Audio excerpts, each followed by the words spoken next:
Mga idol, ito nga pala yung kaganapan kahapon ano. So yan nga pala yung kaganapan pagtakbo ng mga lalaki. So yan nga pala yung panalo nga sa takbo ng mga kalalakihan mga idol. Si Boss Sack mga idol, yan yung nanalo, yan yung naging first. Tapos ito naman yung naging second natin mga idol. So ito si Boss Torcer din to ata mga idol. Yan yung naging kaganapan kahapon mga idol. So kung sino yung nauna at pangalawa, yun yung mga nanalo din kahapon mga idol. Yan, dito yan sa amin sa Barangay Rizal mga idol. Congrats sa mga nanalo kahapon sa marathon ng mga lalaki. And after nga niya mga idol, so bumalik tayo. So kasi may marathon din yung mga kababayan mga idol. So hanggat hindi pa nagsisimula mga idol, so andito kami nakantabay.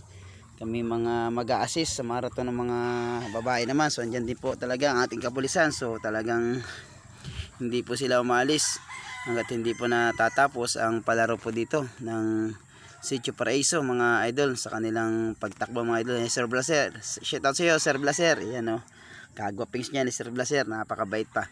So andyan din po ang ating MDR mga idol, lagi nakasubaybay at talagang full force din po mga idol.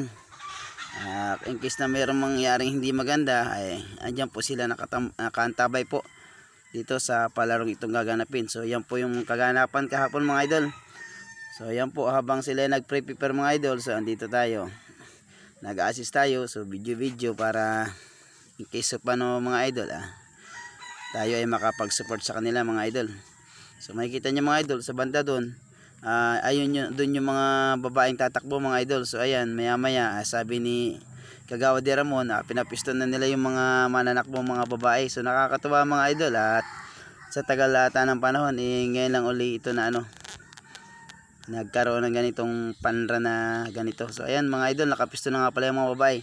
Huhudyat niya dyan si Kagawa de Ramon para tumakbo na ang mga babae. So malapit lang yan mga idol, kasi nga hindi na pinahirapan at mga babae nga sila mga idol, para hindi naman gano'n sila mapagod mga idol. So ayan na nga mga idol yan, let's go na ni Kagawad yung mga babae yan ayan, di ba nakakatuwa din mga idol ayan sila mga idol sana na sila mga idol. So naano po dyan yung iba natin mga nag-a-assist sa unahan mga idol. Syempre yung mga nakamotor na yan mga idol, saka yung mga naka-tricycle na yan. So mga ano po nila yung supporter, mag-anak, asawa mga idol, syempre nakasubaybay din po sila mga idol. So masaya po mga idol. So dito nga pala po mga idol yung lugar kung saan magtatapos po yung kanilang pagtakbo ng mga babae mga idol. Ito po yung Sitio Paraiso mga idol na tinatawag dito Purok 6 po ng Barangay Rizal mga idol. So dito po yan mga idol, hanggang sa matapos andyan po kami ang kapulisan. So hindi po kami malis dyan para po maging maayos yung palaro po na ginanap dito sa Sitio Paraiso mga idol.